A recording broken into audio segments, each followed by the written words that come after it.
nkaba ntuye hano muri Amerika, nkaba mfise channel yitwa Kugasaka Web TV, ikaba ikorera i Burundi mu ntara ya Ngozi. Nkaba nagomba gukangurira abantu bose bari mu bihugu byose bigiye bitandukanye ko bakora share na subscribe ku bantu bose baba bakurikirana ibyo biganiro, kandi nizere yuko ibyo biganiro ari ibiganiro byiza cyane kandi bifasha kandi biteza imbere abaturage bacu.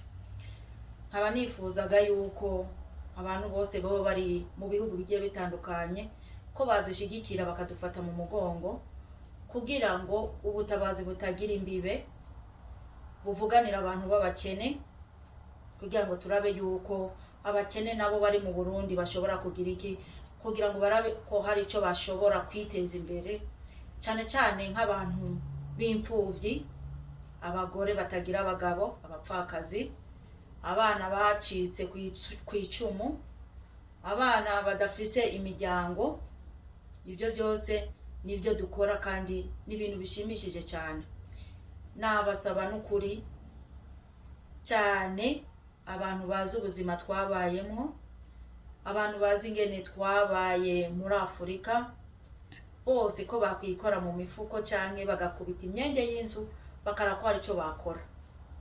Cyane cyane ikintu cyatumye nuguruza iyo shano, nabamaze wenda imyaka myinshi hano, ntago narenzi yuko mu Rwanda canke mu Burundi ko hashobora kuboneka abantu nabo babakene cyane, batagira amazu, batagira impuzu, batagira ibyo kurya, batagira ibirato, batagira n'ikintu na kimwe. Niyo mpamvu naciye ngira iki mvuga ati iyo shano ikwiye kubakurikirana.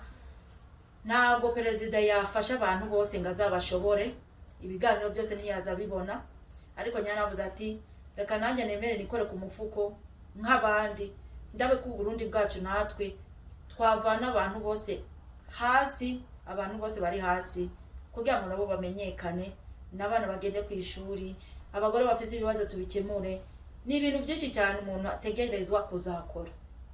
Ubwo rero no kuri ndabasaba mwese aho muri inshuti zanjye, muri basaza banjye, muri bakuru banjye, muri imiryango myinshi cyane isi yose, mwese ndabakunda, ntabwo ndabanka, kandi icyo kintu naciye kuva kera naragisohoye, kandi n'ubu ndacyagikurikirana. Abashigikiye bagume bashigikira, n'abandi batarashigikira bagume bashigikira, nabo bankurikirane, kandi iyo shano bagume bayikurikirana. Iraryoshe, irashimishije, izavuganira abantu biwanyu, izavuganira abantu biwacu ahariho hose. Ubwo rero nzaza ncishaho ibiganiro ndose umwanya, wenda nyuma y'indwi 2 cyane ukwezi biramutse bikunze. Ubwo rero nagomba kubashimira mwese, n'abakozi banje bakoraho, n'abasaza banje bose bakoraho, bose ndabashimira ubwitanzi mukora. Muzakomereze ngaho, dukomereze ngaho, mufate ku kuboko nanjye mbafate ku kuboko. Imana ibahezagire, murakoze.